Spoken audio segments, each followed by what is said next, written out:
Hey guys, welcome to another video. Now, long time no speak or see. Yes, I know I've been really busy with work and it's killing me, but it happens, right?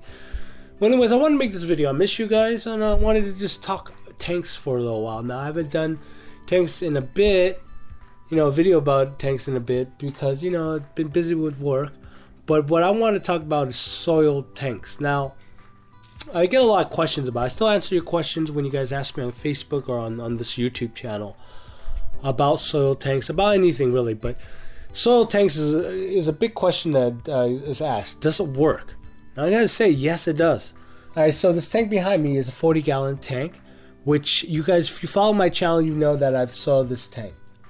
And I wanted to see how soil tanks work because Dustin from Dustin's Fish Tanks always talked about soil tanks. So this was my experiment. That was a year ago, okay? So a lot of things happened. Now yes, I still don't have livestock in there. For those of you that says I need to put fish in here, go pound sand. I'll put fish in my tanks whenever I want. Okay. Now, does it work? Yes, it does. Because about 7 or 8 months ago, when I had switched jobs and stuff, I turned off the CO2 because I didn't want to maintain a really high demanding tank. Okay, because it would take too much of my time that I had at that moment. So turn off CO2. Turn down the lights. Remember, these are Fluval, Fresh and Planted 2.0s. Got 2 of them. Both of them are at about 25% intensity right now. So right now this tank is really set up for low tech. Okay, low light demanding plants. Okay. I also stopped EI dosing. So basically I just stopped doing everything to this except for topping off the tank. Didn't have to do water changes really because I didn't have livestock to worry about. Just clean the filter out once in a while, just make sure that the flow's still going. So far so good because the plants are still growing. About 5 months ago in the last video about this tank, it was just encased with algae. I had to pull out all the algae, which pulled out most of the stem plants in the back. Okay, now I only have maybe 2 strands of pearlweed left that was stuck. That I didn't know was stuck on the driftwood and the Java moss. Okay, now suddenly 5 months later, look at this growth. This is crazy. Okay? I didn't do anything to this thing. The dwarf Sagittarius is still growing. The lobelia just grew high and tall. That's just crazy. Again, did nothing to this tank anymore, and it's still growing. This soil tank still giving off so much nutrition for the plants to grow that they're just doing wildly great.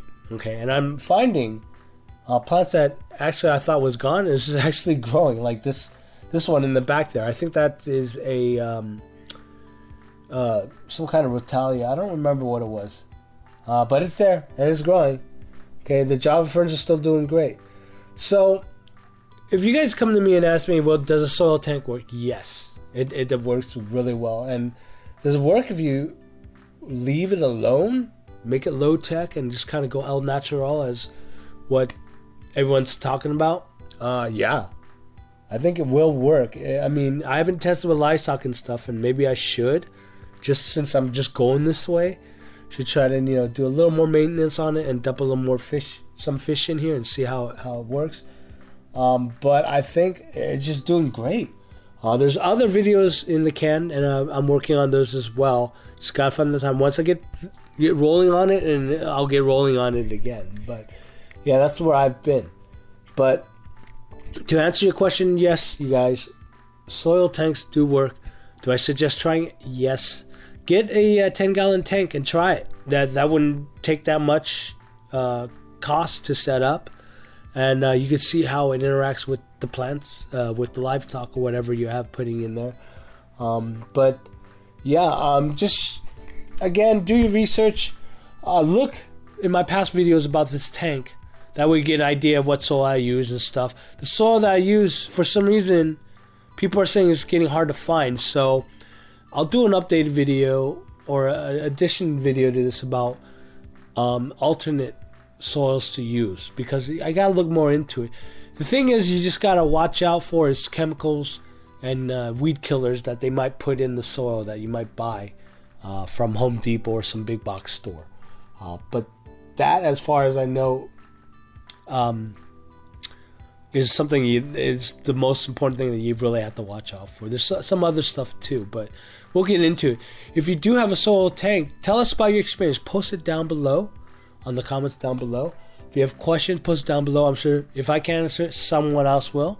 But if you do have questions, I'm here for you. Just ask it on the comments down below. Send me a message in YouTube, or contact me on Facebook on the Waterbox Facebook page as well. And I got t-shirts, by the way, guys. So if you want to support this channel, you can always buy a t-shirt. Links down below as well. And yeah, that's it. I hope to see you guys a lot more. I'm going to try to ramp up those videos again.